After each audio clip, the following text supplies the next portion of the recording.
ce matin à la télévision russe, le visage inexpressif, les mots belliqueux de Vladimir Poutine.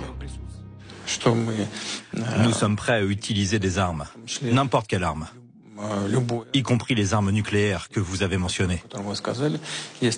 S'il s'agit de l'existence de l'État russe ou d'une atteinte à notre souveraineté et à notre indépendance. Un entretien qui vire au règlement de compte quand Poutine parle d'Emmanuel Macron et de l'hypothèse d'envoyer des troupes de l'OTAN en Ukraine.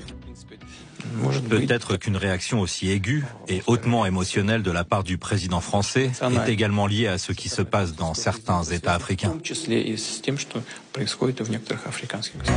Une pique sur l'influence russe en Afrique, puis une nouvelle provocation envers l'OTAN. Les États qui déclarent qu'ils n'ont pas de ligne rouge par rapport à la Russie, ils doivent alors comprendre qu'en Russie, il n'y aura pas non plus de ligne rouge par rapport à ces États. Si nous parlons de contingents militaires officiels des pays étrangers, je suis sûr que cela ne changera pas la situation sur le champ de bataille. C'est le point le plus important. Tout comme la fourniture d'armes ne change rien. Des déclarations qui interviennent au lendemain d'un débat à l'Assemblée nationale sur l'accord bilatéral de sécurité entre Paris et Kiev.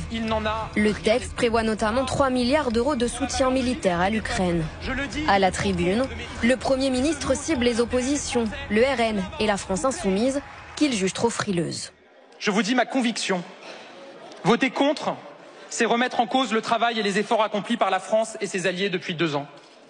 Voter contre, c'est donner à Vladimir Poutine tous les arguments et un signal qu'il espère et qu'il attend. Voter contre, c'est signifier à nos alliés que la France tourne le dos à son engagement et à son histoire. Je le dis également, s'abstenir, c'est fuir.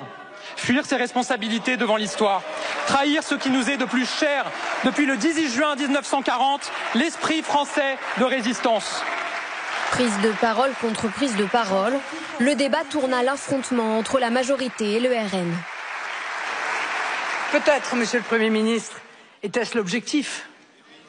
Vous parez du lin blanc du camp du bien et rejeter l'ensemble des oppositions et donc des millions de Français qu'elles représentent dans le camp du mal, dans un choix indigne que vous semblez vouloir imposer. Soit on est pro-Macron, soit on est accusé d'être pro-Poutine. Lors du vote, les députés RN s'abstiennent et ceux de la France insoumise votent contre le texte. Nous disons depuis plusieurs mois, et nous continuons à le dire aujourd'hui, que plutôt que de vouloir incarner en quelque sorte le leader du camp de la guerre, que la France devrait prendre la tête du camp de la paix.